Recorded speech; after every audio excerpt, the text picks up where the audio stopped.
Lawyers ने काफी काम किया है इंडिपेंडेंसी में हमारी। जो अंग्रेज लॉ बनाते थे जनता को बचाया उनसे और जनता को न्याय दिया। क्योंकि आज का जमाना ये आधुनिक जमाना, पैसे का जमाना, और एडवोकेट्स ही बचा सकते हैं, कहीं जाने की जरूरत नहीं है। क्योंकि एडवोकेट्स के पास वो संविधान की वो पावर है कि कानून की वो एनालिसिस पावर है कि कोई जज बातों से अगर किसी के साथ अन्याय करना चाहता तो हम समझते हैं हम होने नहीं देंगे, हम होने नहीं देंगे। तो कभी ऐसा कोई मैटर आया है जो आपके दिमाग को भी झकझोर दिया हो कि बताओ इतना ब्रूटल हो गया, इतना गंदा कोई कैसे सोच सकता है? असल में हो क्या रहा है, अब इसको हम बहुत सारी चीजें हो गई कि बिफोर मैरिज जो लव हो रहे हैं उससे ये ज्यादा प्रॉब्लम आ रही है मेरे जैसे मैंने प्रैक्टिकली तो। और हमने अपना मेन एम यही रखा कि हम लोगों को न्याय दिलवाएं। नमस्कार दोस्तों, तो स्वागत है आपका एक और मजेदार पॉडकास्ट में। आज हमारे पॉडकास्ट में जो गेस्ट हैं वो सुप्रीम कोर्ट के लॉयर हैं। सुप्रीम कोर्ट के लॉयर होना ही अपने आप में एक हॉनर है और सर हमारे यहाँ आए हैं। ये हमारी एक मान के चलिए कि किस्मत अच्छी है आज के दिन। तो हमारे साथ हैं भूपेंद्र सिंह। तो सर की आज हम जर्नी जानेंगे कि सर ने from the district court supreme court तक की जर्नी कैसे तय की, सर की लाइफ में क्या क्या हर्डल्स आए, सर कहाँ से आते हैं, उन्होंने लॉ करियर ही क्यों चुना और इसके पीछे के रीजन क्या थे, सर की स्पिरिचुअल जर्नी कैसी रही, कहाँ से उन्होंने उसकी शुरुआत करी, और सर की कुछ एक वीडियोस वायरल हुई हैं जो उन्होंने सुप्रीम कोर्ट में दी हैं। सर एक ऑथर भी हैं, सर ने कुछ बुक्स भी लिखी हैं। तो आज के पॉडकास्ट में बहुत सारी बातें होने वाली हैं, तो प्लीज इस पॉडकास्ट को आप लास्ट तक देखिएगा क्योंकि एक एक मिनट इस पॉडकास्ट का बहुत इंपॉर्टेंट हो सकता है आपके लिए।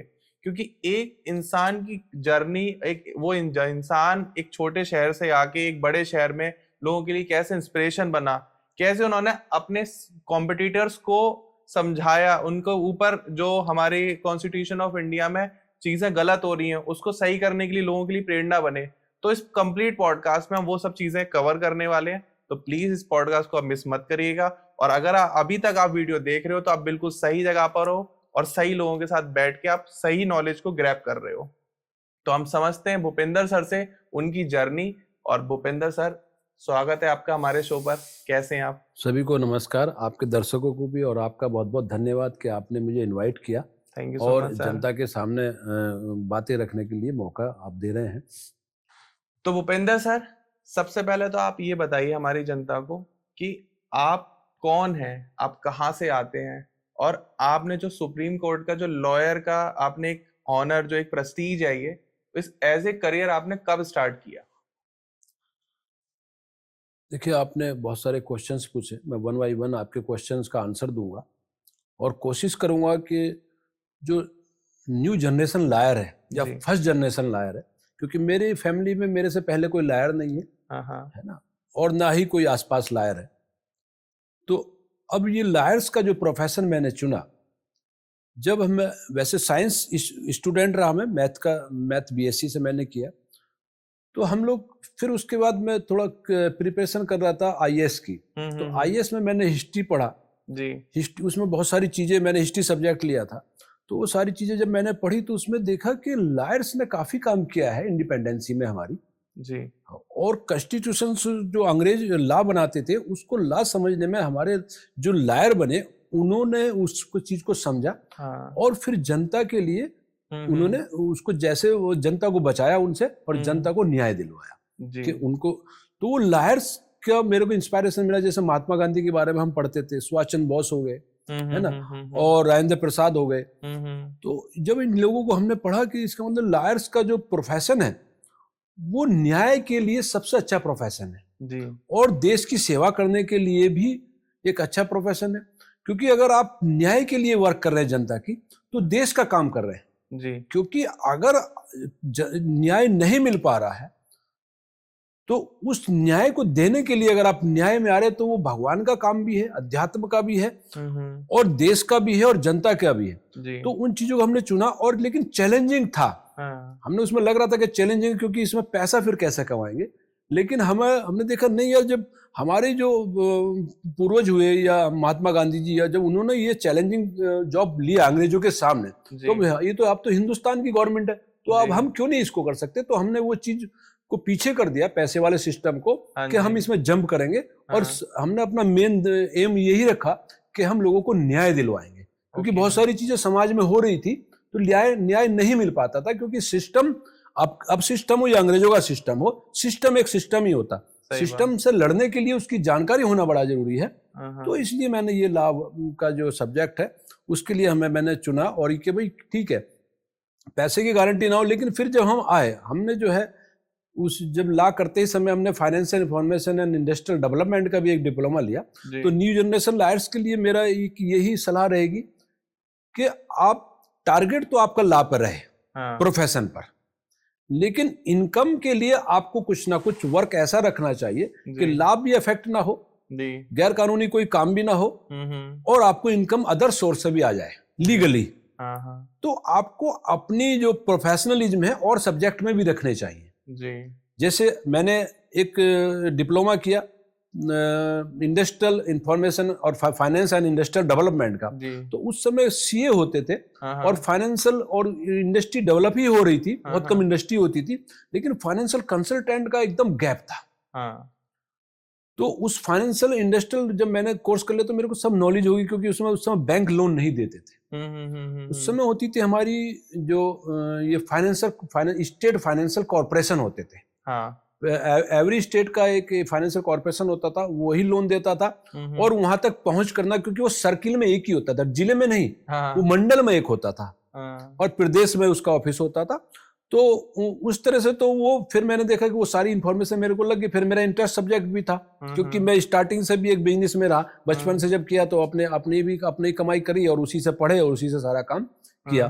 तो वो फिर एक्सपीरियंस भी काफी था, फिर उससे अच्छी नॉलेज और मिल गई। फिर इधर लॉ हमने कर लिया, तो ये बोल्डनेस आ गई लॉ से। लॉ कहीं भी जाते तो ऑफिस में तो बात करने का तरीका आ गया कि लॉ हम जानते तो आप क्यों नहीं करोगे ये वर्क, सही है ना। तो हम फिर तो इंडस्ट्रियल कंसल्टेंसी में जब मैंने आ गया तो फिर उधर लॉ में भी हम चले गए। तो हमें पैसे की कमी नहीं रही कि लॉ कोई केस आता या नहीं आता, अगर कोई हमें फीस भी नहीं दे रहा तो हम वहाँ सोशल वर्क में भी आ गए। अच्छा। तो क्योंकि हमने अपनी background finance and information industrial development से, वो भी कंसल्टेंसी थी, तो कंसल्टेंसी में हमें फीस मिलती थी, जबकि लॉ में हमें फीस नहीं मिलती थी, क्योंकि हम बिजनौर डिस्ट्रिक्ट से आते हैं, तो वहाँ 10 रुपए 5 रुपए डेट पर कोई देता था, और वो भी लोकल डिस्ट्रिक्ट था, सब जानते थे, अरे यार भूपेंद्र सिंह आप हमसे फीस लोगे। तो वो उस चीज को हमने जो है गैप भरने के लिए कि भाई प्रोफेशन में एक तो प्रॉब्लम ये है कि जब कोई एडवोकेट बन जाता है तो सब ही ये मान लेते हैं कि इसको तो इनकम बहुत हो रही होगी, और सबसे पहले उसकी फैमिली मानती है। तो सबसे बड़ा जो स्ट्रगल आता है वो फैमिली से ही आता है। फिर समाज तो मानता है कि भाई अरे एडवोकेट तो बहुत पैसा कमाते हैं, लेकिन एडवोकेट ही एक ऐसा इसमें लोकतंत्र में एक प्रोफेशन है जो जिसकी कोई गारंटी नहीं है इनकम की, सही बात, और ना ही केस की कोई गारंटी है, और फिर इसके साथ कंडीशंस भी लगी हुई है कि आप दूसरा वर्क नहीं कर सकते।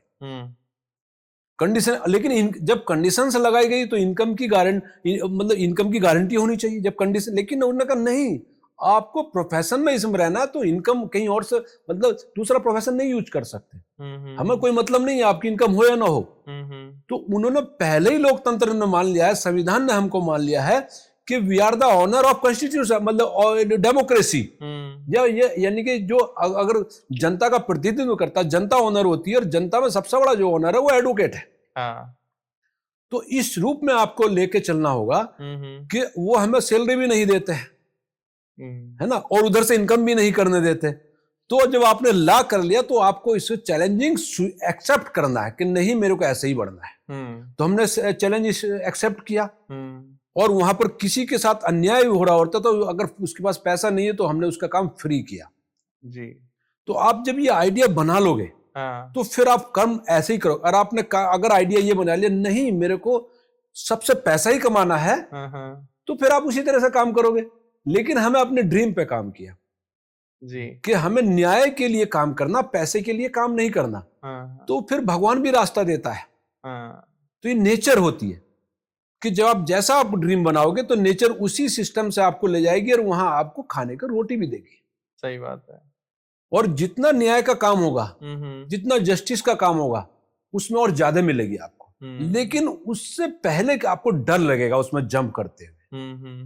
तो जब आप जंप कर रहे हैं तो उससे पहले आपको ये देखना चाहिए कि मेरे पास अगर यहां से इनकम नहीं आ रही तो यहां से आनी चाहिए, यहां से नहीं आ रही तो यहां से आनी चाहिए, यहां से नहीं आ रही तो यहां से आनी चाहिए। आपको नंबर ऑफ वेव जो इनकम सोर्स के आपको थिंकिंग करके रखने होंगे, आपको पेपर पर लिखने होंगे कि अगर मेरे को यहाँ से इनकम नहीं आ रही तो कहाँ से आनी चाहिए, क्या क्या वर्क मैं वकालत में कर सकता हूँ। क्या वकालत का वर्क अगर गवर्नमेंट ने मना कर दिया तो क्या किसी डिपार्टमेंट का थोड़ी मना किया है। आप कंसल्टेंसी किसी भी चीज की कर सकते हो, सही बात है ना। आप किसी का वर्क कुछ भी करा सकते हो, एलाइजन वर्क, है ना। एज ए लीगल किसी के भी आप पेपर लिख सकते हो, कुछ भी ड्राफ्ट कर सकते हो। तो आप उसको वाइड करिए, लोगों के पास जाइए, सोशल वर्क बढ़ाइए, अपनी क्वालिटी बताइए। तो अब तो खैर समाज उस तरह का नहीं रहा, तो समाज नहीं रहा तो पॉडकास्ट आ गए, सही बात है ना। तो आप पॉडकास्ट पे जाकर लोग कर रहे हैं। तो हमने इस तरह से कार्य किया। तो भूपेंद्र सर, मेरा क्वेश्चन ये था कि जो एज ए करियर लॉ है, तो आपने लॉ ही क्यों चुना? आपके पास तो और भी डिग्रीज हैं और भी डिप्लोमा है, तो लॉ ही के पीछे ऐसा क्या रीजन था? तो लॉ के पीछे मैंने जैसे बताया भी आपको कि लॉ एक जस्टिस से रिलेटेड मैटर है जी, और समाज की सेवा करने का सबसे अच्छा साधन है जी, और देश की सेवा करने का भी सबसे अच्छा साधन है। जैसे डेमोक्रेसी में आप फिजिकली तो जाकर कहीं ऐसी सेवा कर नहीं सकते, या तो आप मिलिट्री में जाइए, तो मिलिट्री भी एक सिंगल सब्जेक्ट हो जाता है, लेकिन इसमें सारे सब्जेक्ट आ जाते हैं जी।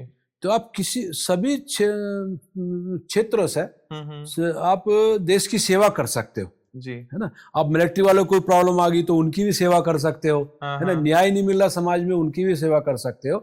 तो ये एक ऐसा चैलेंजिंग हमने ये थिंकिंग किया जब सारी चीजें स्टडी किया कि ये सब्जेक्ट ऐसा है कि इनकम की गारंटी नहीं है तो उसके बाद देखेंगे, लेकिन आप जब जस्टिस पे जाएंगे तो इनकम भी आएगी। तो इस वजह से हमें चैलेंज लगा, देश की सबसे अच्छी बड़ी सेवा करने का मौका इसी में मिल सकता है। हमने ये सोचा, तो इसीलिए हमने ये सब्जेक्ट चुना और जो है अब आगे बढ़े। तो काफी सारे लॉयर्स हैं तो वो काम करते हैं, वो law as a career opportunity देखते हैं। कभी कोई तो जस्टिस के लिए देखता है, कोई पैसे के लिए देखता है, कोई फेम के लिए देखता है कि आप अगर एक लॉयर हैं तो आपके पास एक पावर आ जाएगी, आप किसी को भी कहीं पे भी आर्ग्यू कर सकते हैं, किसी को भी दबा सकते हैं। तो आप इस चीज को किस तरीके से देखते हो? देखिए, एक फेमस होना, ये अपना एक इंटरेस्ट किस तरफ जा रहा है एडवोकेट का। जी, ये काम सभी एडवोकेट करते हैं और सेम लॉ सभी एडवोकेट पढ़ते हैं जी, लेकिन आप किस तरह से उसको प्रेजेंट कर रहे हो। अब जो प्रेजेंट करना होता है, अब अदालत में कैसे प्रेजेंट कर रहे हो केस को, जनता के सामने कैसे प्रेजेंट कर रहे हो, आप कैसे फेमस होना चाह रहे हो।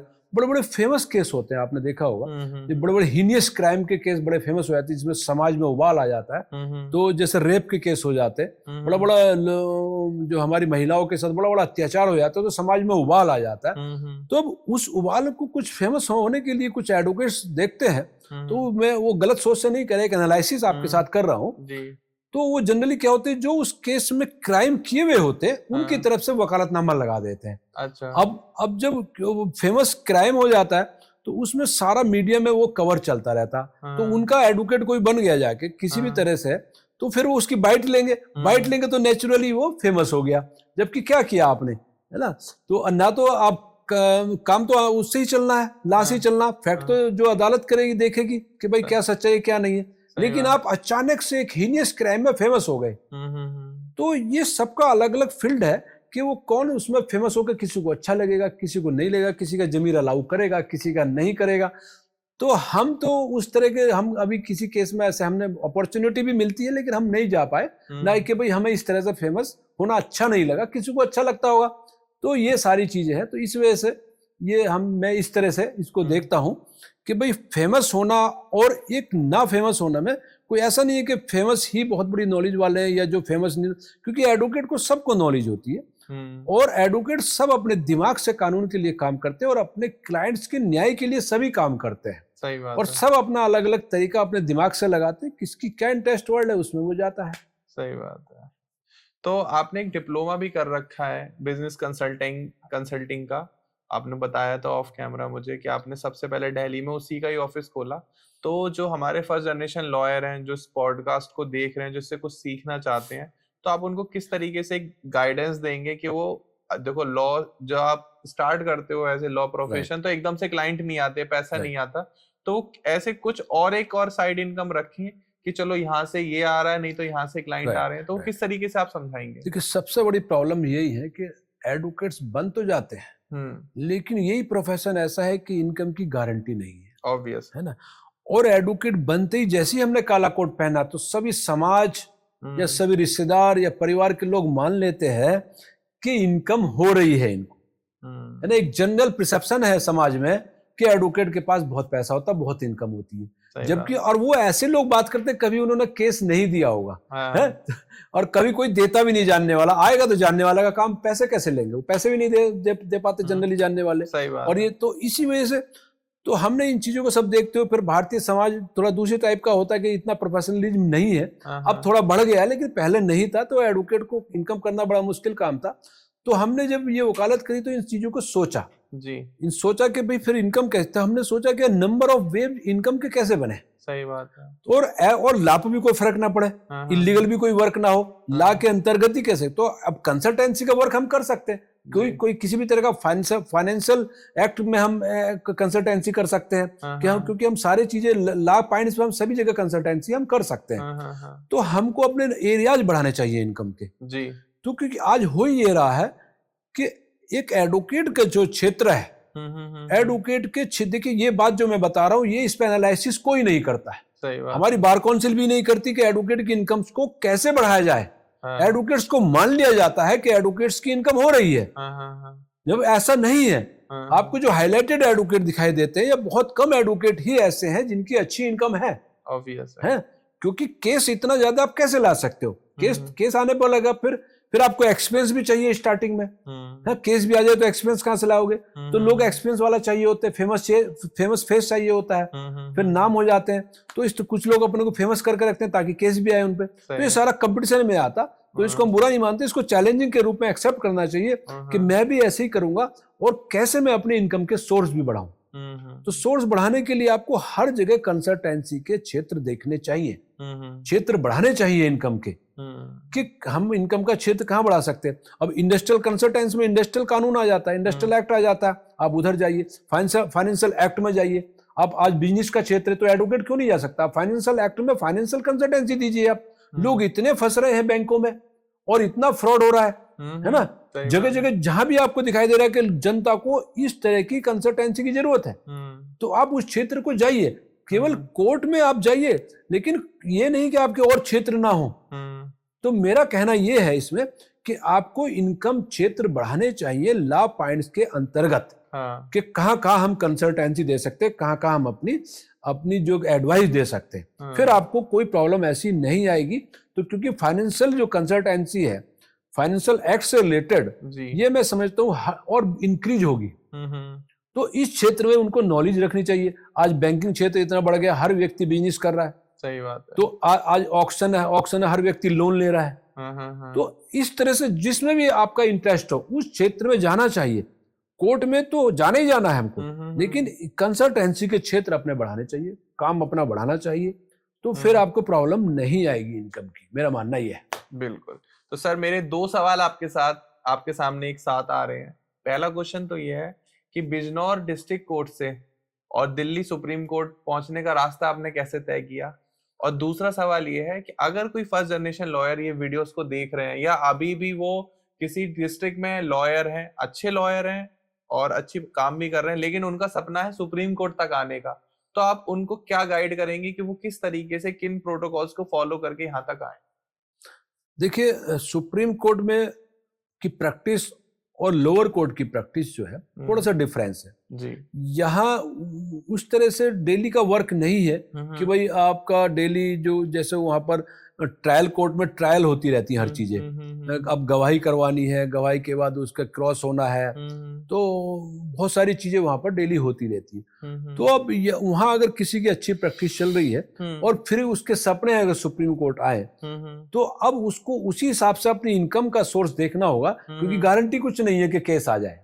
तो आपको ये रिस्क लेना पड़ेगा, और रिस्क में ही जो है फायदा होता है, क्योंकि है ना, रिस्क आप जितना अच्छा रिस्क लोगे तो उतने चांस ज्यादा होते हैं आपके। लेकिन वो रिस्क लेने का आपके पास, रिस्क को एक्सेप्ट करना अगर होना चाहिए, तो आगे भगवान बैठा होता है कि आप आइए वहां पर। तो हम भी इस तरह से आए, हमारा कोई दिल्ली में जानने वाला नहीं था, है ना, हमने सोचा कि एक छोटी जगह पर हम जब काम कर रहे हैं तो जब वहां भी घर से बाहर ही आना होता है, क्योंकि हमारा जो गांव था वो कोर्ट से 15 किलोमीटर दूर था, तो या तो रूम हमें वहां भी लेना था, है ना, तो वहां भी कोर्ट में काम करना, तो हमने सोचा हम सुप्रीम कोर्ट काम करेंगे, है ना, जब हम वकालत ही करनी है तो सबसे बड़ी कोर्ट में करेंगे, सही बात है ना। तो जबकि यहाँ इंग्लिश थी, वहाँ हिंदी थी, तो हम लोग हिंदी मीडियम से पढ़े हुए थे, लेकिन हमने सोचा इंग्लिश भी आ जाएगी, क्योंकि इंग्लिश में हमें डराया जाता, डरना नहीं चाहिए, क्योंकि ग्रामेटिकली जो यूपी से के जो बच्चे पढ़ते हैं वो ग्रामेटिकली सबसे ज्यादा स्ट्रांग होते हैं। मैं ये मानू कि ग्रामेटिकली उनका कोई तोड़ नहीं है पूरी इंडिया में, कि यूपी के बच्चों में या हिंदी मीडियम से जो बच्चे आते हैं उनकी ग्रामर बहुत बढ़िया होती है, क्योंकि इंग्लिश सब्जेक्ट उन पर होता कंपलसरी है, जब इंग्लिश सब्जेक्ट, लेकिन प्रैक्टिकल में नहीं होती, बस इतना सा डिफरेंस होता है। लेकिन जब सुप्रीम कोर्ट आते हैं तो हम प्रैक्टिकली कुछ बोलने की जरूरत ही नहीं है, हमें तो फाइल इंग्लिश में बनानी है और वही आगे बोलना है। तो और एक सेम स्टोरी होती है, उसी स्टोरी को कहना, तो उसी से रिलेटेड इंग्लिश है। तो जब आपने स्टोरी बना ली तो फिर आप इंग्लिश भी आप कहोगे, जब आप वहां जाओगे तो इंग्लिश अपने आप आएगी, क्योंकि आपके अंदर इंग्लिश है, क्योंकि आपने वहां इंग्लिश पढ़ी है, ग्रामर पढ़ी है, हर चीज पढ़ी है। लेकिन प्रैक्टिकल में तभी आएगी जब आप उसको मौका दोगे। सही बात है। जो इंग्लिश बोलते हैं उनको मौका मिलता है इंग्लिश बोलने का, तब वो इंग्लिश बोल पाते हैं। हम जब एक हिंदी मीडियम में रहते हैं तो हमें इंग्लिश सबके अंदर है, लेकिन उनको मौका नहीं मिलता, क्योंकि बोले कैसे, हिंदी चलती है। लेकिन जब आप थोड़ा सा, अगर 15 दिन भी आप इंग्लिश मीडियम में रहे तो सारी इंग्लिश आपके अंदर से निकलनी, अरे ये तो मेरे को आती थी, ये मेरे को आती थी। तो आप इस तरह से उसको आइए और यहाँ पर फिर वो चैलेंज एक्सेप्ट करिए। केस आप जैसे लोअर कोर्ट में आप लेते हैं वो वाली मार्केटिंग प्लानिंग आप यहाँ बना सकते हो, क्योंकि यहाँ की marketing planning all over India पे होती है। आपको एक बड़ा एरिया मिल गया, अब डिस्ट्रिक्ट में एक तहसील लेवल के आप केस आते हैं या उसके, तो वहां जिस तरह से आपको डिस्ट्रिक्ट में तहसील से केस आते हैं या उस तरह से आते हैं, तो आप एक जब आप इंडिया यहाँ पर आ जाएंगे तो आपको हर स्टेट एक तहसील टाइप लगता है। तो आप यहाँ जब आगे तो पूरा हिंदुस्तान बड़ा छोटा सा लगता है कि यार वो, तो फिर आप कहीं भी वर्क कर सकते हो, आपका एरिया खुल जाता है और आप जो करना चाहते थे वो कर सकते हो। तो ये सारी चीजें हैं। तो ऐसा कोई रिस्क तो थोड़ा बहुत लेना पड़ता है, लेकिन आप अगर प्लानिंग के साथ आएंगे तो मैं समझता हूँ कि फिर वो आपको इतना बड़ा रिस्क नहीं रहेगा। तो आपके लिए मतलब ये जर्नी चैलेंजिंग रही थी या कोई गुड लक था, जो आपको कोई ऐसे इश्यूज नहीं आए? नहीं, गुड लक कुछ नहीं था, लेकिन हमने ऑन पेपर वर्क किया कि हम इस तरह से प्लानिंग काम करेंगे, अपनी प्लानिंग किसी की नकल नहीं की। अच्छा, अगर हमें केस नहीं आता तो हमें पैसा कहाँ से आएगा, हाँ, है ना। तो हमने वो नंबर ऑफ वेव्स बनाए। हम जैसे ऑक्शन में प्रॉपर्टी DRT कोर्ट में चले गए कि भाई वहां से ऑक्शन करवाएंगे प्रॉपर्टी का। फिर हम फाइनेंशियल एक्ट पे चले गए कि लोग लोन में फंस जाते हैं तो कैसे करेंगे, प्रोजेक्ट लोन लगाना तो कैसे करेंगे, तो और फिर केस आता तो फिर कौन सी कोर्ट में ले जाना। तो इस तरह से जब हमने देखा तो कहीं से कुछ, सब जगह से कुछ ना कुछ आके हमारा काम चल जाता था। फिर उसमें कहीं बड़े बड़े अच्छे लोग मिले, फिर फाइनेंशियल कंसल्टेंसी में तो बड़े बड़े लोग मिले, एकदम से हाई फाई लोग मिले, जिनको जो नंबर 1 इंडिया के थे वो लोग हमारे पास आए, क्योंकि फाइनेंशियल कंसल्टेंट तो और क्षेत्र में बहुत कंसल्टेंट्स की कमी है आज भी जी। तो मैं सभी लायर्स को ये कहता हूँ, नई जनरेशन को मैं ये एक पॉइंट देना चाहता हूँ। और एक बात ये ऐसी मतलब आपको बताना जो आज तक लोगों ने नहीं बताई होगी, ना सुनी होगी आपसे, कि बहुत क्षेत्र है वकीलों के लिए। आप जाइए लेकिन सर्च करिए, जितना भी आज क्षेत्र सब वकीलों के लिए है। आप जाइए, समाज में जाइए, कहीं कोई प्रोग्राम हो तो समाज में जाइए और समाज में अपनी बात रखिए, लॉ पॉइंट्स में बात रखिए, कुछ और मत बोलिए वहां पर, लॉ पॉइंट्स में आप बात करिए कि लॉ ऐसा होना चाहिए। बहुत सारे क्षेत्र हैं, हम केवल कोर्ट तक सीमित रह जाते हैं कि एक क्रिमिनल कोई अपराध होगा तभी आएगा। अरे अपराध तो फाइनेंशियल अपराध भी हो सकता है, सही बात है ना, इंडस्ट्री में भी अपराध हो रहे हैं, हर जगह अपराध हो रहे हैं। तो आप एक जगह कंसंट्रेट मत रहिए। तो मेरा यही कहना कि आप अपने माइंड को बड़ा रखिए, क्षेत्र बहुत है, इनकम की कोई कमी नहीं है, आप आइए और प्रैक्टिस करिए। और साक्षात उदाहरण आपके सामने है, हम ऑफ कैमरा भी बात कर रहे थे कि सर ने कितना ग्रो किया है वहां से आगे यहाँ पर। और अगर आप थोड़ा सा भी सर को रिसर्च करेंगे, सर के बारे में डीप नॉलेज लेंगे, तो इनकी फाइनेंशियल स्थिति अगर आप सुनेंगे और आपको पता चला, तो मैं 100% करता हूँ कि आपकी ना जमीन हिल जाएगी पैरों के नीचे से, कि सर ने जो अचीव किया है। एक नॉर्मल होता है सर, एक गांव से आना, एक छोटे शहर से आना और यहाँ आके इतना कुछ अचीव करना, और वो भी ईमानदारी के दम पर। यस, ईमानदारी तो सबसे पहले है। हाँ, ईमानदारी अगर आप अपने सब्जेक्ट में रखोगे तो उसका कोई तोड़ नहीं है। उसके लिए आपको कोई प्रॉब्लम, अगर आपने ईमानदारी आप ले आए, आपको कोई प्रॉब्लम नहीं आएगी, मैं समझता हूँ। क्योंकि जब हम दिल्ली में आए तो हमारे पास एक कनाडा की पार्टी है जो एनआरआई थे, तो उनको दिल्ली में कोई कंसल्टेंट या अच्छा एडवोकेट या नहीं मिल पाया होगा, तो बाई चांस मेरे को किसी ने बोला कि भाई बड़े सीधे एक एडवोकेट है ना, और आपका काम वहीं हो सकता। बताइए, सन 2002 में वो 20 लाख अपना फूंक चुके थे और उनका काम नहीं हुआ था। अच्छा।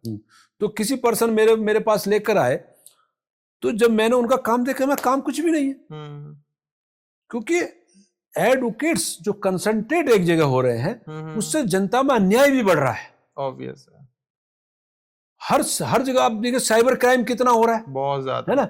और तो एडवोकेट्स को अवेयरनेस प्रोग्राम करने चाहिए, और जो लोग क्राइम करते हैं वो एडवोकेट्स को दूर रखते हैं, समाज में एक ट्रेंड बनाते हैं कि नहीं, एडवोकेट्स के पास नहीं जाना चाहिए, कि एक मौका, यार हमें कोई ऐसा मौका ना मिले कि एडवोकेट्स के पास जाना पड़े, एक कहावत बना दी है। हाँ।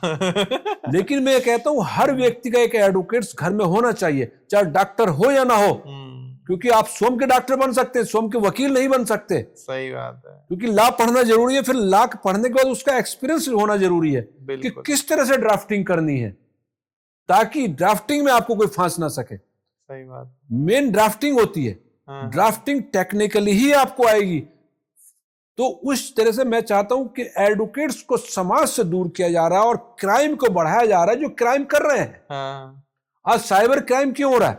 अगर वकीलों से संपर्क रखें लोग, तो साइबर क्राइम इतना नहीं बढ़ता। आज करोड़ों रुपए डेली जा रहे हैं, लेकिन 1000 रुपए देने के लिए समाज में ट्रेंड है कंसल्टेंसी के नहीं दे रहा हूं। मैं ये बात चैलेंज के साथ कह रहा हूं, 10 करोड़ की डील करने कोई जा रहा होगा, लेकिन 10 रुपए कंसल्टेंसी के लिए एडवोकेट को नहीं दे सकता, और वो 10 करोड़ फंसा के आ जाएगा।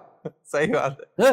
तो ये सबसे बड़ा सरप्राइज है हिंदुस्तान का, मैं समझता हूं कि 10 करोड़ की डील करने जा रहा, सारी लीगल डील करने जा रहा, वहां एग्रीमेंट भी होना है, प्रॉपर्टी के लीगल पेपर भी देखने हैं, और उसके बाद 10 रुपए एडवोकेट को देना नहीं जा रहा, केवल वहां पर जा रहा है कि एक ऐसे डीलर के पास जो पढ़ा लिखा भी नहीं हो सकता है, और 10 करोड़। और आज इसी वजह से इतना फाइनेंशियल प्रॉब्लम है, इतना हजारों करोड़ के घोटाले क्यों हो रहे? केवल एडवोकेट को दूर रखने के कारण हो रहे। आप आज का एडवोकेट 5000 रुपए में आपके बड़े बड़े क्रिमिनल्स के खिलाफ वकालतनामा लगा देता है। कोई लगा पाएगा क्रिमिनल्स के सामने? लोग हफ्ता दे देते, और एक हम एडवोकेट ही ऐसे होते हैं जो 5000 रुपए में ही वकालतनामा बड़े बड़े हिस्ट्री सीटरों के सामने हम लगा देते हैं, और वो हजारों करोड़ वाले लोग उनको हफ्ता दे देते हैं। हैं? तो और आप उस एडवोकेट से दूर रहते हैं। सही बात है। जो आपकी लाइफ में अगर काम आएगा, जब आपके पास क्राइम हो जाएगा, तो कोई खड़ा नहीं होगा आपके साथ, केवल एक एडवोकेट ही खड़ा होगा, और आप उसकी फीस के लिए आप सबसे संघर्ष कर रहे हो। मैं फीस नहीं दे सकता साहब, मेरे साथ ये हो गया, मेरे साथ वो हो गया। आप हजारों करोड़ जब लुटा के आएंगे, 10 करोड़ रुपए, तो कहेंगे साहब मेरे तो 10 करोड़ वहां निकल गए, मैं तो 5000 भी नहीं दे पाऊंगा। तो इस तरह का ट्रेंड बदलना होगा। सही बात।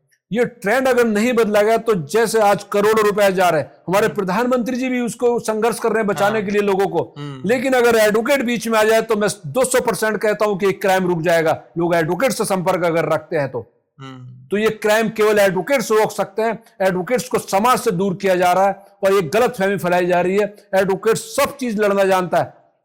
तो भूपेंद्र सर, आप जो है, आप अपनी फर्स्ट जनरेशन लॉयर हैं, या आपकी फैमिली में आपके फादर भी लॉयर थे? मतलब बैकग्राउंड क्या है आपका? नहीं, मैं तो फर्स्ट जनरेशन लॉयर हूँ, और मेरी फैमिली में मेरे फादर टीचर थे, और संस्कृत पढ़ाते थे वो, और इंग्लिश दोनों ही पढ़ाते थे।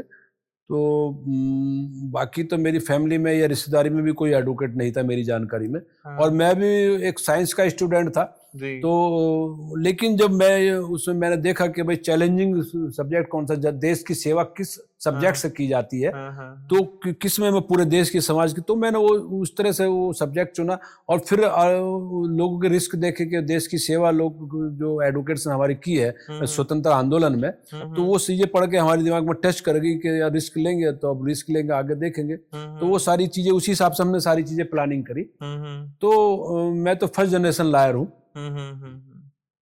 तो मतलब एक जो फर्स्ट जनरेशन लॉयर है, लेकिन आप सुप्रीम कोर्ट में प्रैक्टिस करते हैं, तो एक थोड़ा सा आइडिया दे सकते हैं कि मंथली अर्निंग या ईयरली अर्निंग क्या रहती होगी, क्योंकि लोगों के दिमाग में बड़ा भ्रम रहता है कि सुप्रीम कोर्ट के लॉयर हैं तो अरबों करोड़ों कमा रहे होंगे और डिस्ट्रिक्ट लॉयर हैं तो थोड़ा कम कमा रहे होंगे। तो क्या एक एवरेज इनकम क्या रहती है वैसे? देखिए, इनकम अगर कहीं ज्यादा हो रही है तो वहां पर खर्चे भी ज्यादा हो रहे हैं। सही बात है। अब एक दिल्ली में आप अगर आते हैं तो अगर आपको इनकम ज्यादा हो गई है तो आपके खर्च भी बढ़ जाएंगे। और डिस्ट्रिक्ट कोर्ट में है तो वहाँ खर्च भी कम हो जाते हैं। बिल्कुल बिल्कुल। तो चैलेंज दोनों तरफ बराबर है। जी। मैं समझता हूँ डिस्ट्रिक्ट कोर्ट में भी वो सेम प्रॉब्लम है एडवोकेट्स के लिए, और सुप्रीम कोर्ट में भी सेम प्रॉब्लम है। जी। फिर सुप्रीम कोर्ट में आपको एक अलग तरह का अनुभव होता है, लेकिन वकालत में मजा बहुत आता है सुप्रीम कोर्ट में। जैसे डिस्ट्रिक्ट कोर्ट में हम रहे, तो डिस्ट्रिक्ट कोर्ट में सेम चीजें बार बार करनी होती है। यहाँ लॉ पॉइंट्स पे हमको एनालिसिस करनी होती है कि अब तक ट्रायल में या हाई कोर्ट में कौन से लॉ पॉइंट्स छूट गए हैं, तो वो हम रिसर्च करते हैं। यहाँ पर बहुत मतलब रिसर्च वर्क होता है। तो रिसर्च वर्क में मैं तो साइंस का स्टूडेंट हूँ, तो फिर मेरे को यहाँ जब रिसर्च मिला, मेरे को नीचे रिसर्च इतना मिल नहीं रहा था, तो यहाँ मेरे को थोड़ा सेटिस्फेक्शन मिलता है कि मेरे को बहुत सारी चीजें रिसर्च करनी पड़ती है, तो बड़ा अच्छा लगता है। बहुत सारे लॉ देखने होते हैं, कभी कॉन्स्टिट्यूशन, कभी केसेज, और फिर लॉ पॉइंट्स को उसको बनाना होता है। बनाने के बाद जज के सामने जाता है, तो जज साहब उसको कभी अप्रिशिएट कर देते हैं, तो बड़ा अच्छा लगता है। कभी कभी हमारा केस एक्सेप्ट हो जाता है। तो इस तरह से तो अलग ही तरह का एक फीलिंग होती है कि मेहनत कामयाब हो रही है और लोगों को न्याय भी दिलवाना। तो ये चीजें बस है, वहां से थोड़ा सा डिफरेंस ये है। तो कोई बस इनकम का तो यही है कि भाई इनकम का लगता है कि कुछ एडवोकेट्स को इनकम है। इनकम क्या, कुछ लोग मिनिस्टर बन गए हैं, है ना, कुछ लोग बड़े बड़े मिनिस्टर रह चुके हैं, कुछ जजेज भी यहाँ पे हाई कोर्ट के जजेस सुप्रीम कोर्ट में प्रैक्टिस अलाउ है।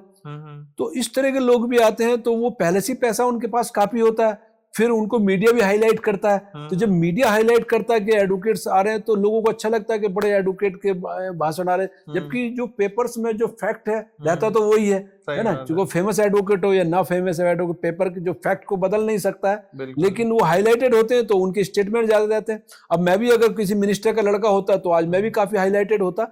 तो ये है कि आप मौका दे रहे हैं कि भाई लोगों के सामने, ये तो हमारा मौका है कि आप यहाँ आए। तो इस तरह से तो हाईलाइटेड एडवोकेट्स और नॉन हाईलाइटेड एडवोकेट कोई ऐसी बड़ी बात नहीं है। तो ठीक है, वो मेहनत करी है उन्होंने, उनकी फर्स्ट जनरेशन ने मेहनत करी होगी, तो इस लेवल तक आए हैं। सभी लोग मेहनत करते हैं, तो ये है। तो जैसे लोग घबराते भी हैं सुप्रीम कोर्ट के नाम से, कि जैसे लोग कह देते हैं कि मैं यहाँ केस हार जाऊंगा तो हाई कोर्ट जाऊंगा, हाई कोर्ट हार जाऊंगा तो सुप्रीम कोर्ट जाऊंगा। तो सुप्रीम कोर्ट में जाने का लगभग खर्चा क्या आता है क्लाइंट का, एक एवरेज, कि हाँ भाई अगर किसी का कोई केस है तो वो अपने दिमाग में क्या बजट रखे कि इतना खर्चा तो मेरा हो ही जाएगा? क्योंकि ऑब्वियस है, सारी बात तो पैसे पे आके अटक जाती है। लोग डरते हैं सुप्रीम कोर्ट के नाम से भी, सुप्रीम कोर्ट में केस चल रहा है मतलब घर बिकने वाला है उसका। राइट, बड़ा अच्छा पॉइंट है आपका। तो एक ये रूमर भी है कि सुप्रीम कोर्ट में बहुत पैसा लगता है जी, लेकिन ऐसा नहीं है जी, है ना, कि भाई यहाँ पर सभी तरह के एडवोकेट्स हैं जी।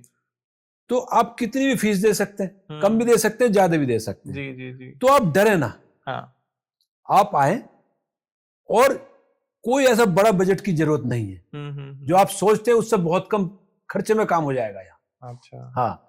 तो लेकिन आप जस्टिस के लिए लड़ें। आपका टारगेट होना चाहिए कि मेरे साथ अगर अन्याय हुआ है तो मैं सुप्रीम कोर्ट तक जाऊंगा और अपनी मेहनत से अपना जस्टिस लूंगा। तो आपके दिमाग में जस्टिस पे रखना चाहिए। तो खर्चा तो जैसा आप करोगे वैसा एडवोकेट मिलेगा। और एडवोकेट का मतलब ये नहीं कि कम खर्चा कर रहे तो घटिया एडवोकेट होगा, ये दिमाग से बात निकाल दीजिए। एडवोकेट सब बराबर होते हैं। आपको इस तरह से प्रेजेंट किया जाता है, कुछ लोग करते हैं कि भाई आपको लगने लगता कि नहीं वो ऊंचा नीचा एडवोकेट कोई होता नहीं, क्योंकि संविधान में कुछ ऐसा है नहीं है ना। तो ऐसा कुछ नहीं है, क्योंकि हमें एक ही लॉ को अपने माइंड से उसको ड्राफ्ट करना होता है, आपको सेव करते हुए, और वो जज साहब के सामने प्रेजेंट करना होता है। अब जज साहब के सामने जब वो जाता है तो कौन सी बात उनको टच कर जाए, किसमें आपकी सच्चाई लगे, तो काम हो जाता है। तो उसमें ऐसा नहीं है कि भाई कुछ फेमस एडवोकेट्स का ही उसमें काम होगा, ऐसा कुछ नहीं है, क्योंकि वहां तो जस्टिस की बातें होती है।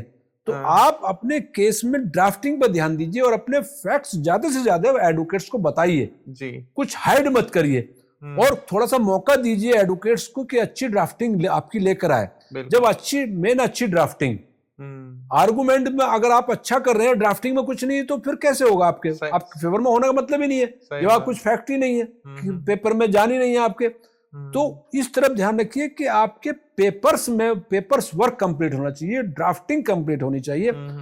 तो एडवोकेट्स को इस तरह से आपको बात करनी चाहिए कि भाई हमें जो है अच्छा केस बनाइए आप, बाकी भगवान पे छोड़ दीजिए, जज साहब पे छोड़ दीजिए, केस अच्छी तरह से रिप्रेजेंट हो। बिल्कुल, कुछ चीजें छूटनी नहीं चाहिए, क्योंकि वहां जज साहब बैठे हुए देखने के लिए, फिर स्टाफ बैठा हुआ, तो आपने कहीं पर भी चालाकी दिखाई तो वो पता चल जाती। तो जेन्युइनली जाइए, जेन्युइनली एडवोकेट के पास आइए, एडवोकेट जेन्युइनली आपका केस रिप्रेजेंट करेगा, तो फिर मैं समझता हूँ न्याय मिलने के बड़े अच्छे चांस होते हैं।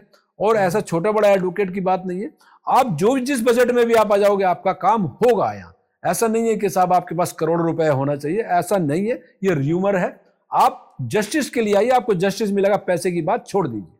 सर, एक एडवोकेट है जो 10 जज के साथ बैठते हैं डेली, सुबह शाम, ठीक है, लेकिन उनको नॉलेज कुछ भी नहीं है, उनको ड्राफ्टिंग करनी भी नहीं अच्छे से आती, उनको आर्गुमेंट भी नहीं आते अच्छे से करने, लेकिन उनकी अप्रोच बहुत ज्यादा है।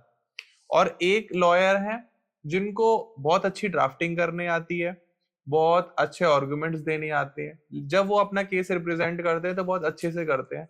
बट अगर जज अप्रोच के चलते किसी दबाव में आके अगर गलत फैसला दे देते हैं, तो क्या एक लॉयर के पास पावर होती है कि उसको? पहले तो मैं आपको थोड़ा सा करेक्ट कर दूं जी कि जजों के पास कोई एडवोकेट नहीं बैठता, और जजेज कभी दबाव में काम नहीं करते हैं। अच्छा, हाँ, आपको इस चीज को ऐसे करेक्ट करना चाहिए कि अगर हमारे खिलाफ फैसला आ जाता है ना, तो हम कैसे करें जी, और आप सच्चे हैं, फिर भी आपके खिलाफ फैसला आ रहा है जी, ठीक है ना, तो क्योंकि जज कोई दबाव में काम नहीं करते और कोई बायस होकर काम नहीं करता। अच्छा, हाँ, तो ये तो एक गलत र्यूमर होता है। ये मतलब मेरा सवाल नहीं है सर, ये र्यूमर है, मैं हाँ, तो वो र्यूमर जो है वो गलत है। हाँ, होता क्या है कि आपका केस जब गया जज साहब के सामने जी, अब आपको तो लग रहा है बड़ा केस बड़ा सच्चा है, मेरे पास हो जाएगा, मैंने ऐसे लिखा। अरे भाई, वहां जो वाच कर रहा उसको आपका केस जैसा लग रहा वैसा ही उन्होंने ऑर्डर दे दिया।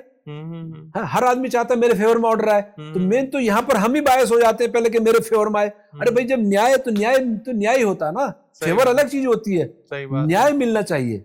न्याय मिला या नहीं मिला जी, आपके कुछ फैक्ट्स रह गए हैं तो रिप्रेजेंट सही से नहीं हुए हैं, है ना, तो उनको हाईलाइट करिए, आप अपील में जाइए, या वहीं पर ही फिर एप्लीकेशन लगा सकते हैं आप जी, वहीं पर भी आप लगा सकते हैं एप्लीकेशन, उसी कोर्ट में लगा सकते हैं कि साहब हमारे ये फैक्ट्स रह गए, ये सुने नहीं, के द्वारा सुन लिए जाए। सही बात है। तो आप एडवोकेट, तो सारे ऑप्शन है, ये नहीं कि आपके पास फैसला किसी ने दे दिया, तो हो सकता है वो उनको जो जैसा फैसला लग रहा हो, जैसी चीजें सही लग रही हो, वो उनको सही ना लग रही हो जो आपको सही लग रही। हाँ, सही बात है। तो ये र्यूमर्स है कि, और फिर एक र्यूमर्स और आती है कि एडवोकेट्स मिल गए, एडवोकेट्स मिल गए दूसरी पार्टी से। सही बात है। अब एक किस्सा मैं सुनाता हूँ। तो एक केस मेरे पास आया, फैमिली मैटर्स था। तो ककरडुमा में एक जो मैडम आई मेरे पास कि हमें एक यंग लॉयर चाहिए, 5-6 साल पहली बात है। तो मेरे पास आई, तो मैंने उसके वकालतनामा लगा। तो मैं उस जिस डेट पर मैं गया, तो मैं अदालत में अपने नंबर का मतलब वेट कर रहा था कि अभी जो है नंबर हमारा आएगा। 2-3 नंबर आने वाले थे। तो वो महिला भी जिनका केस था वो भी मेरे पास खड़ी थी, और मैं भी वहीं खड़ा था जज साहब के सामने ही। 2 जिनका केस था वो आगे थे। अब जो अपोजिट काउंसिल को मैं कभी ना जानता था ना नाम पता था, मुझे क्या अपोजिट काउंसिल का पता हुआ ककरडुमा में, उसी दिन आया, उसी दिन मैंने वकालतनामा लगा दिया। अब बाई चांस अपोजिट काउंसिल ही आके मेरे से ये पूछ लेता है कि कौन सा नंबर चल रहा है, बस इतना पूछा।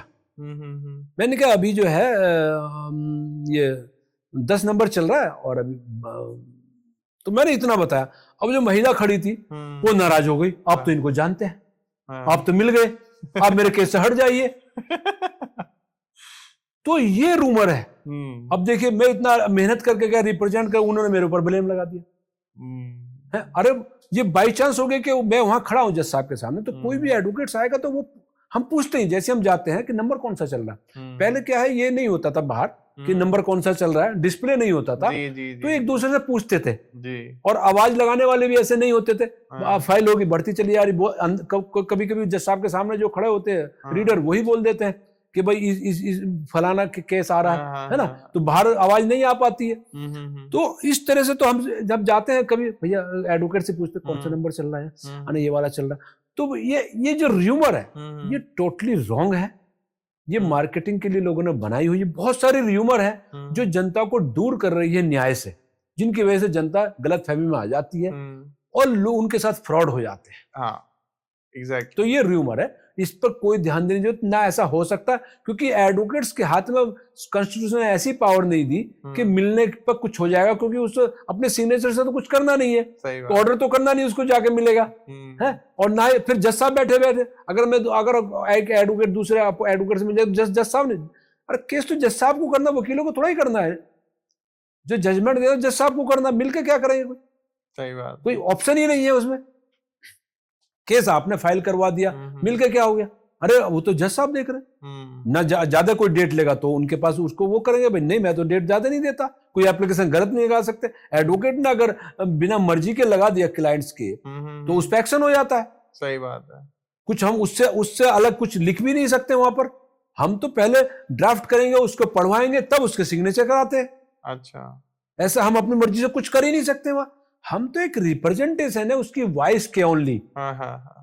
हमें उसकी बात रखने के लिए वहां रखा गया, ताकि वहां की जो प्रोसेस है, कानून जिस कानून में रखी जानी है और लीगल जो प्रोसेस है, उस प्रोसेस में उनको एडवोकेट्स को पता होता है, तो उस प्रोसेस से आप एप्लीकेशन वो वहां पे रख देते हैं जज साहब के सामने। कब इस प्रोसेस में ये आज केस होना है, इस प्रोसेस में ये एप्लीकेशन है, इस प्रोसेस में एप्लीकेशन आई, तो इसकी सुनवाई किस तरह से होनी है जी। बस इतना सा हमारा काम है, केस बनाना आपका। तो मिलने पर ये गलत, मेरे हिसाब से तो कोई इसमें दम है नहीं कि मिलने पर कुछ हो जाता, कुछ होने वाला ऐसा है नहीं।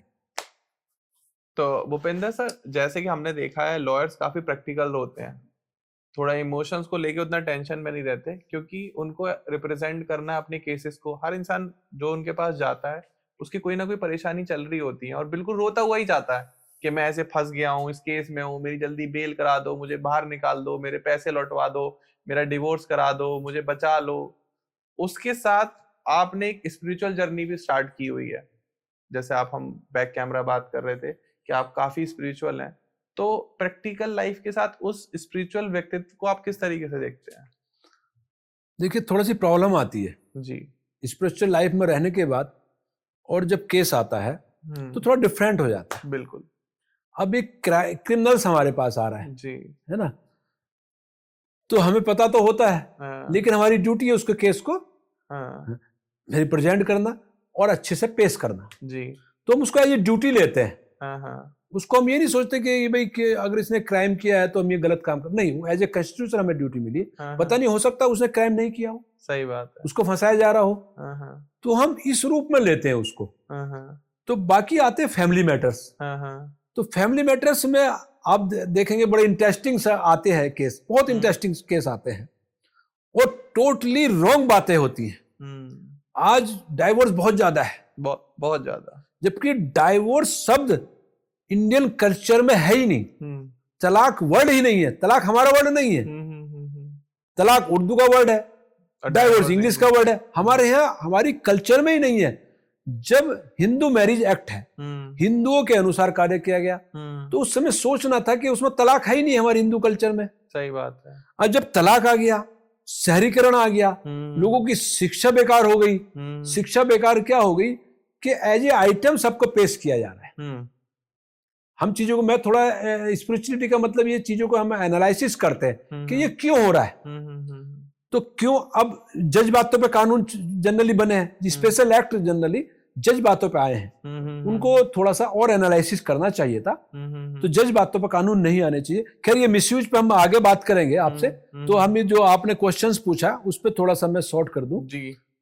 तो ये जो स्पिरिचुअलिटी और उसका मैटर है, जब फैमिली मैटर्स आते हैं तो फैमिली मैटर्स में हम थोड़ा गाइड करने की कोशिश करते हैं। कोई कि घर तोड़ना अच्छा नहीं है, मैं तो अभी तक कोई भी आया कि आप, लेकिन वो शादी ही घर तोड़ने के लिए की होती है तो हमारी वो समझेगा क्या? ऑब्वियस है। दिक्कत ये आ रही है, झगड़ा नहीं हो रहा है, शादी तोड़ने के लिए ही की जा रही है। तो इस पे समाज को रिसर्च करना होगा कि बहुत सारी शादी मैनेज होके हो रही हैं। खैर मैं ज्यादा इस पर नहीं बोलूंगा, लेकिन आप जब ये अगर सर्वे करेंगे या हमारे पास जो केस आते हैं हम पहले ही बता देते हैं उसका रिजल्ट कि आपका डाइवोर्स यूं हो रहा है। तो लेकिन वो फिर भी अपनी स्टोरी बताते रहते हैं। लेकिन फैमिली मैटर्स में हम कोशिश करते हैं, लास्ट तक कोशिश करते हैं कि इनकी फैमिली ब्रेक ना हो जी। लेकिन जब कोई शादी ही ब्रेक करने के लिए की गई हो तो कोई भगवान भी उसको नहीं बचा सकता। अभी एक केस भी फेमस हो रहा है सर डाइवोर्स को लेके, बेंगलोर। हाँ, तो बंगलोर का जो हमारे जो बड़ा एक सेंसिटिव वीडियो आया है ना, और जो सिस्टम ये जो असल में वीडियो आ गया है जी, बाकी ये प्रैक्टिकल है। हाँ, सुसाइड बहुत हो चुके हैं, बिल्कुल, है ना।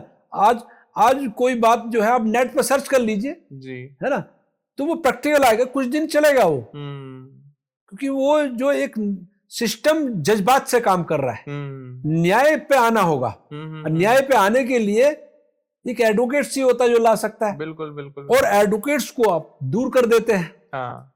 अगर आप स्टार्टिंग से ही एडवोकेट्स को रखें, फिर आप अब ये सब्जेक्ट बड़ा हो जाएगा।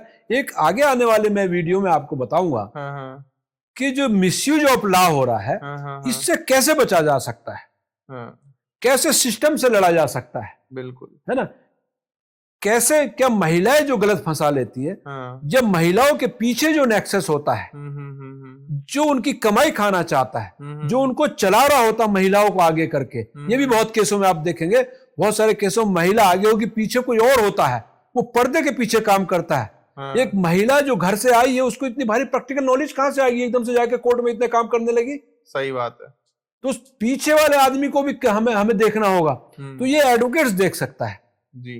तो अब होता क्या है, जब कोई किसी के फैमिली में मैटर्स आ रहे होते तो ये चीज हम आगे बताएंगे आपको, क्योंकि ये लेंथी हो जाएगा। आपने जो सोचा था कि फैमिली मैटर्स स्पिरिचुअलिटी पे कैसे काम करते हैं, तो स्पिरिचुअलिटी पे हमारी यही है कि हम लास्ट तक उसमें लागू करना चाहते हैं कि इनका ब्रेक ना हो। लेकिन हम बहुत सारे केसों में असफल ही रहते हैं, हम कभी समझौता उनमें करा नहीं पाते, क्योंकि उनका मकसद ही समझौता करना नहीं होता कोर्ट में आना। तो ये सारा मैटर। तो जो आप जैसे प्रैक्टिकल लाइफ तो चल ही रही है नॉर्मली, ठीक है, तो आप डेली पूजा पाठ भी करते हैं, लोगों को विजन भी देते हैं, लाइफ जीने का तरीका भी बताते हैं कि भाई इस तरीके से इस तरीके से जाओ। जो हमारा सनातन धर्म है, जो हिंदू धर्म है, वो डाइवोर्स के लिए बिल्कुल खिलाफ है कि भाई तलाक और डाइवोर्स आपने बता ही दिया कि उर्दू और इंग्लिश शब्द है। तो कभी ऐसा कोई मैटर आया है जो आपके दिमाग को भी झकझोर दिया हो कि बताओ इतना ब्रूटल हो गया, इतना गंदा कोई कैसे सोच सकता है? ऐसा कोई केस आपने देखा अपनी लाइफ में, एक्सपीरियंस किया? हाँ, देखिए फैमिली मैटर्स जो आते हैं जनरली उनकी सोच ही वो ग्राउंड लेवल की नहीं होती है जी।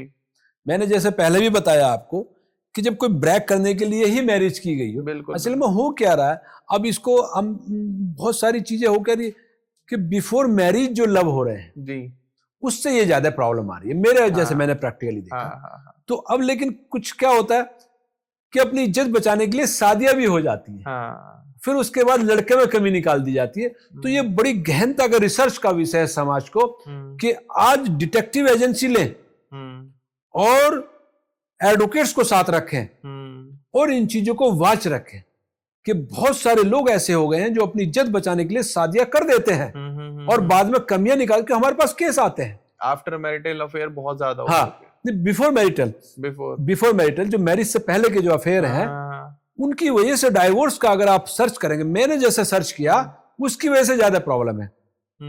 बाद में कुछ होते हैं वो चीज अलग है, बाद में अगर कुछ कहीं हो रहा है, जॉब में कहीं आदमी की एक दूसरे के साथ कहीं लव में आ गया तो कम से कम 8-10 साल तो चल रही है, वो शादी चल गई ना। सही बात है। लेकिन जो पहले दिन से ही जिसमें ब्रेक आ गया तो आप उसको कैसे मानेंगे? पहले दिन ही क्या किसी ने दहेज मांग लिया जाके, और फिर दहेज पे कभी शादी टूटती नहीं है।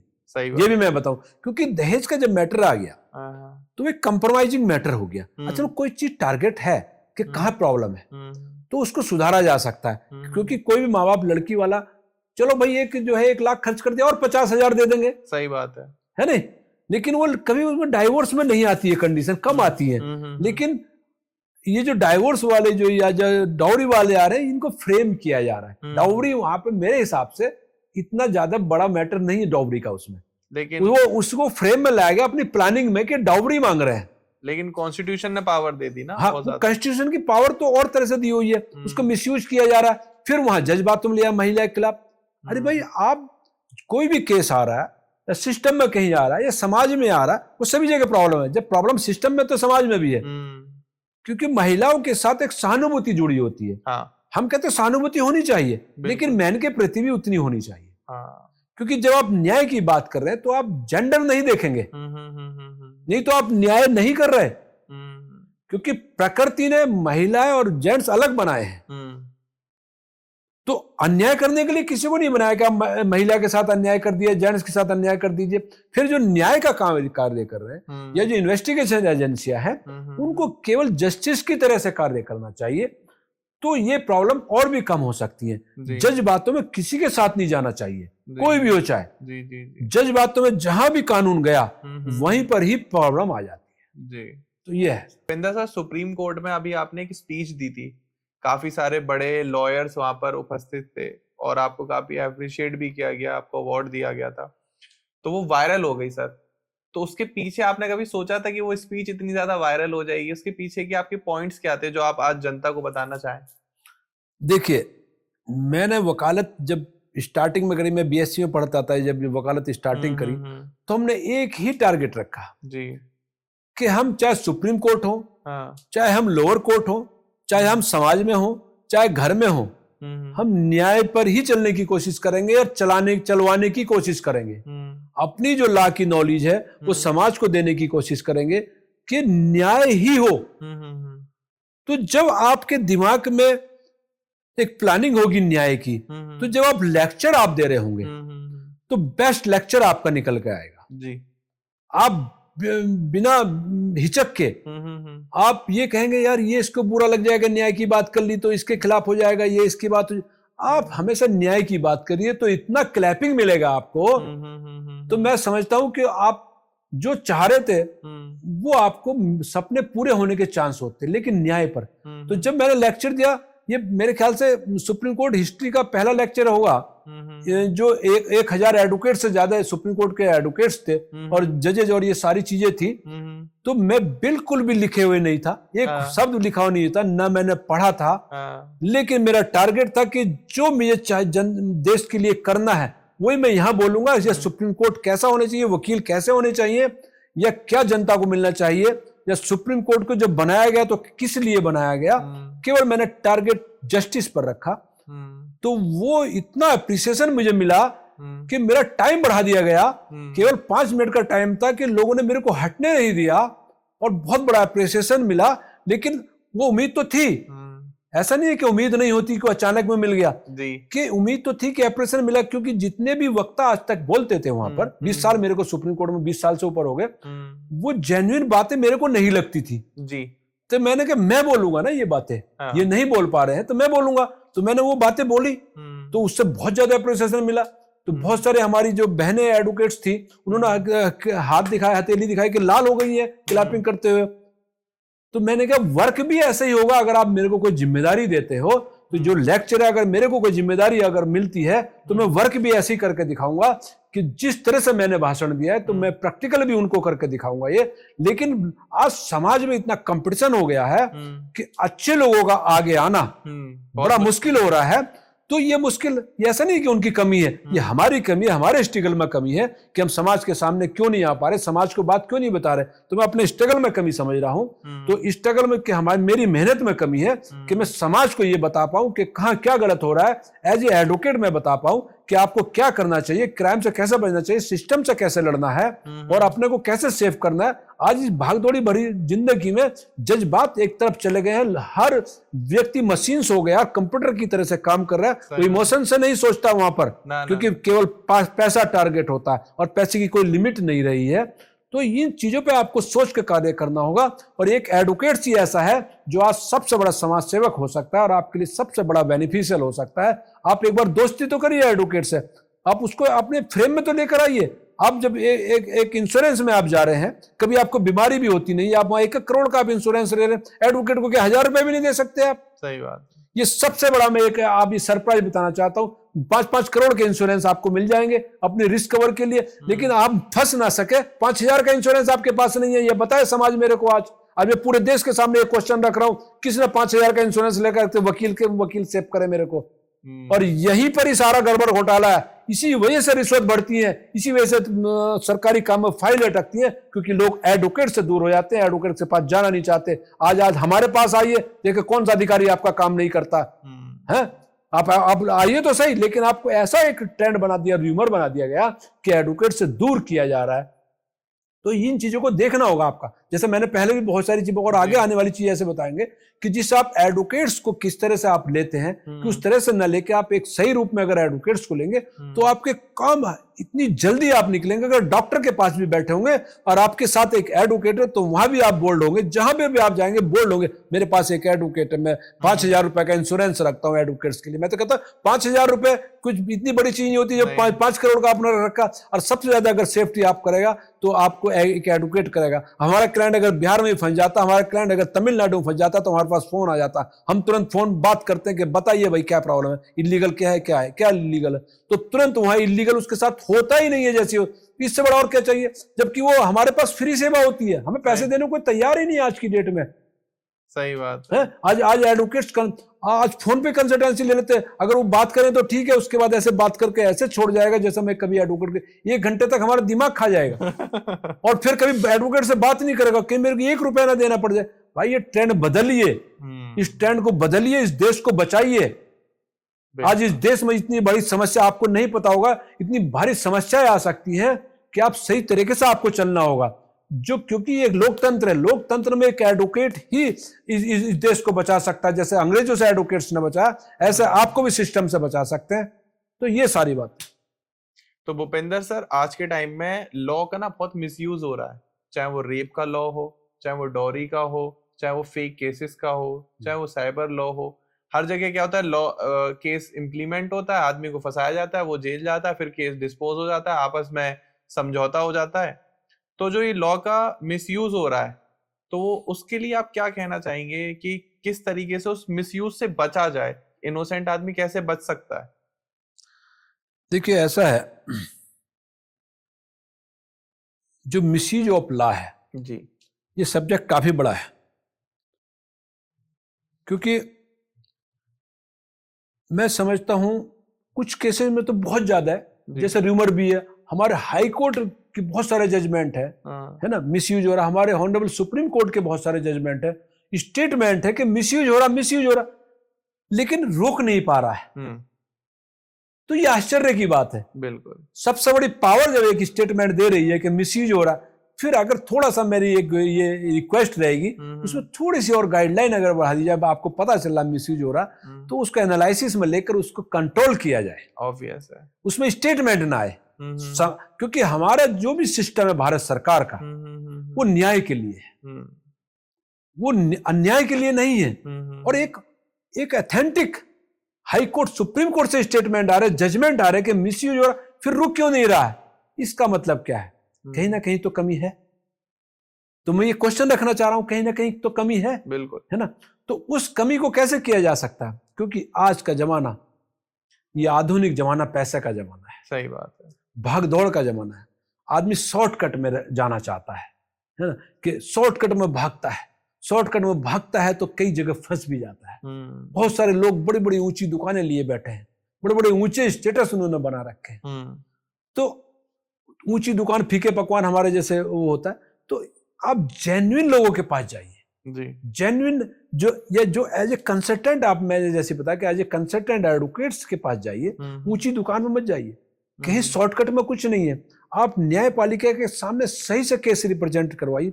फिर एक बात मैं आज आपको बताना चाहता हूं, और हो सकता है आगे आने वाले वीडियो में और मैं करूं, कि मिसयूज से कैसे बचा जाए।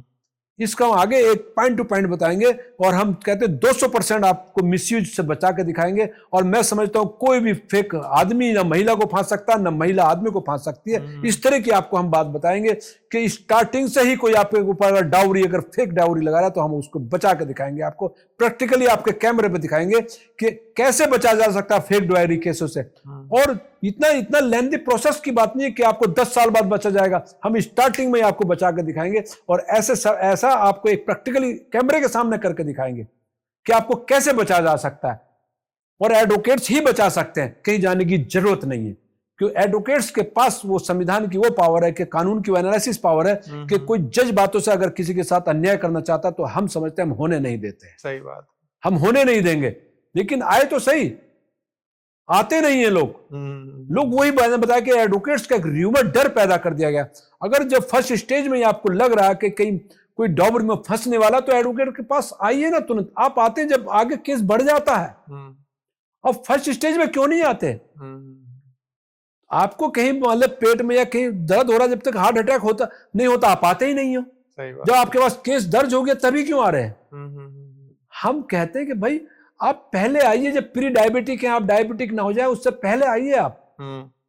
तो मैं समझता हूं ये मिसयूज ऑफ लॉ बच जाएगा। बिल्कुल। और वो कैसे बचा जाएगा हम नेक्स्ट वीडियो में आपको डिटेल में बताएंगे, और मैं समझता हूं आप बच जाएंगे। आगे आने वाली जो फंस गए हैं उनको भी बताएंगे कैसे आप निकल सकते हैं, और लीगल तरीके से आपको बताएंगे। बिल्कुल, है ना? तो ये तंत्र है, इस तंत्र से जब वो हमें फांस सकते हैं तो हम भी फांस सकते हैं। हमारे पास कानूनों की कमी नहीं है, संविधान ने बहुत पावर दी है सारी जनता को, और अन्याय ना हो इसलिए ही ये कानून सारे बने हुए, और अन्याय हो जाए तो ये फिर कहीं ना कहीं कमी है। बिल्कुल। तो इस कमी को हम दूर करके आपके सामने दिखाएं।